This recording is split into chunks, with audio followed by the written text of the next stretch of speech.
Hi everyone, I wanted to do a short video covering chapter 1, which deals with planning as a writer. So we treat writing as a process in our communications courses here at Western, as do many other colleges and universities.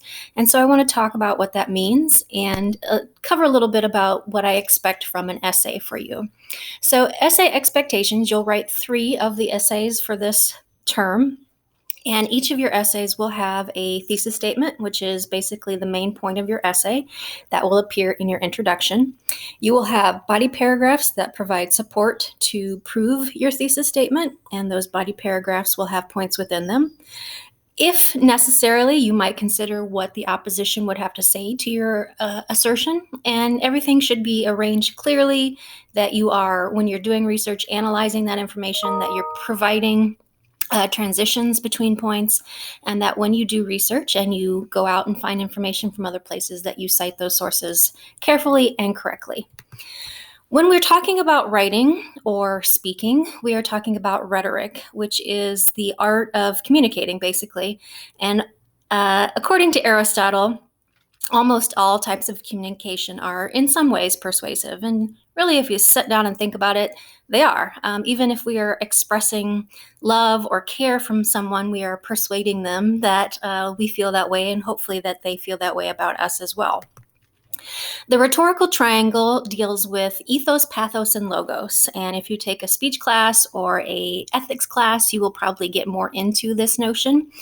When we're talking about ethos, we are talking about you as the writer being credible. We can trust you, what you write. We trust the sources that you're using.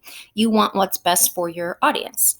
When we're talking about pathos, we're talking about the audience and connecting to that audience. Pathos also entails emotion.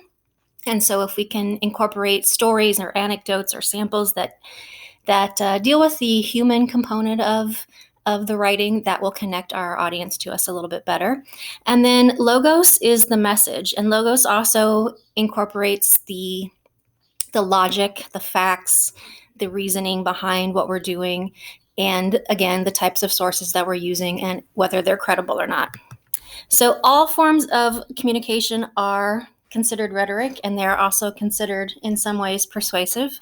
And good persuasion or good communication involves all of those. It has logos, ethos, and pathos, so it has logics, credibility, and human emotion.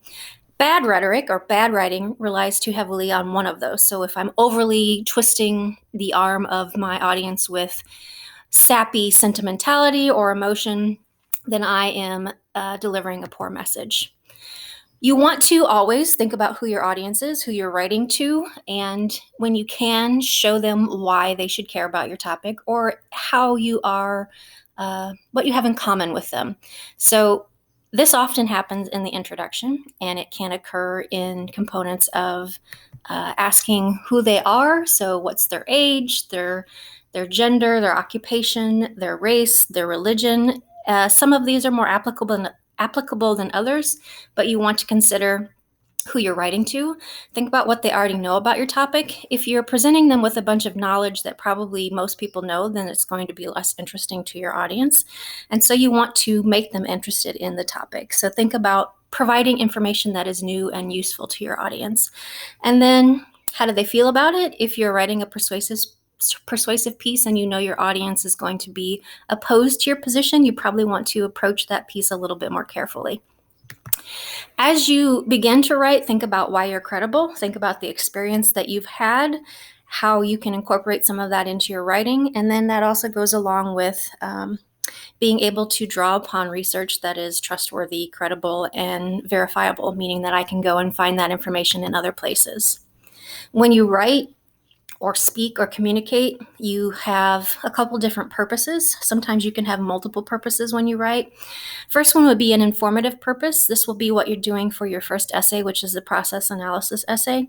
You are teaching us how to do something or how a process works. Next would be persuasive. You are trying to get us to believe or do something differently. And then lastly, these two kind of combine with each other, entertaining and expressing.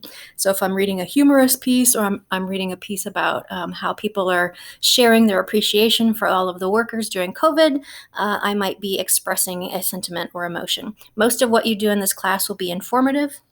And the last essay might be a combination of entertaining and expressive. I'm going to put this PowerPoint up on Blackboard so you can click that ad, but I like to look at different ads to demonstrate how the advertisers use logos, ethos, and pathos in ads. And you will see a trend that when you watch a 30-second ad, most of them are relying on pathos or emotion pretty heavily. They're usually using humor or fear or envy to try to lure us to buy certain products. And they don't rely very heavily on facts. It's up to you as the consumer to do your own research and to find out whether you believe the product is good for you or not. Some pre-writing strategies that you can start to employ, and I will start asking you to do for your essays, are the following. So you can do free writing, which is writing nonstop in timed increments. When you free write, you are trying to ignore errors. You are trying to just keep your hand moving on the keyboard or on the paper, and you are trying to quiet that critic in your brain. Ignore spelling mistakes, ignore if you go off on a tangent, that's fine. And when I teach this class face-to-face, we often do a few rounds of free writing. I encourage you to try it. Just set a timer for like 5 minutes, pick a topic that you want to write on, and just write. Don't let your fingers lift up at all. Just keep writing. And again, ignore those errors. It's hard for me to do because I like to fix my mistakes quickly. But when you free write, you do tend to hush up the person in your brain who's saying, that's a bad idea, or you don't know how to spell that. So being able to free write can often reveal some good ideas that you might not even know are there. Journaling is a form of free writing with a little bit more structure. You can go through and fix your mistakes and maybe give it a little bit more thought and pause. You can do reporters' questions, which ask who, what, when, where, why, and how. You can do outlining, the traditional Roman numeral 1, 2, 3, subsets of A, B, C. If you are a linear or logical thinker, that might be one that you like. And then clustering or diagramming, also called mind mapping, is the more visual. You draw a circle and you stem off of it with supporting ideas. And I encourage you, as you're thinking about your first essay, to try your hand at a few of these. When I ask for your pre-writing for each of your essays, I will ask you to demonstrate usually 2 different methods of pre-writing for me, so you can pick the 2 that you like the most. But I'd like you to vary them a little bit so that you get some experience with doing all of them. And the last one is brainstorming or listing. This is just like, okay, I need milk, I need eggs, I need cheese, I need yogurt. You're writing down bulleted ideas as they come to you. All of these different pre-writing strategies work for whatever type of writer you are. So again, if you're more visual, you might like clustering. If you're more linear, you might like outlining. But trying those that you don't normally do can often push you to think of new ideas in a new way. I know that when we've done this exercise in class, doing them one after the other can actually yield some pretty interesting results as you compare and contrast what you are writing and what's coming to your brain. So give yourself, set aside 15, 20 minutes and try a few different types and see what the paper reveals. I often say one of the reasons why it's hard to be a writer is you often don't know what you want to say until you sit down to write it. And that can be really intimidating. So give yourself a little space, a little time, find someplace quiet, set a timer, and just let yourself write. So your rough draft that you'll be doing in the coming weeks is rough. It doesn't have to be perfect. It doesn't have to be necessarily as cohesive as you think it should be at the end. And it should have intro, a thesis, and some body paragraphs. It is what you will be sharing with your classmates, and you will be peer reviewing. So you will share your draft in a discussion board online, and a couple people will respond to it with some directed questions. And so all of the work that we do in this class will be shared with other classmates as well as me, your instructor. And so this gives us a way to have other people's eyes on our papers to see if what we're writing makes sense. It's logical. Sometimes as writers, we're really close to our works and we omit things or overlook things or don't see the gaps where other people might see them. And it's also something that happens in the workplace. We share writing, we get feedback.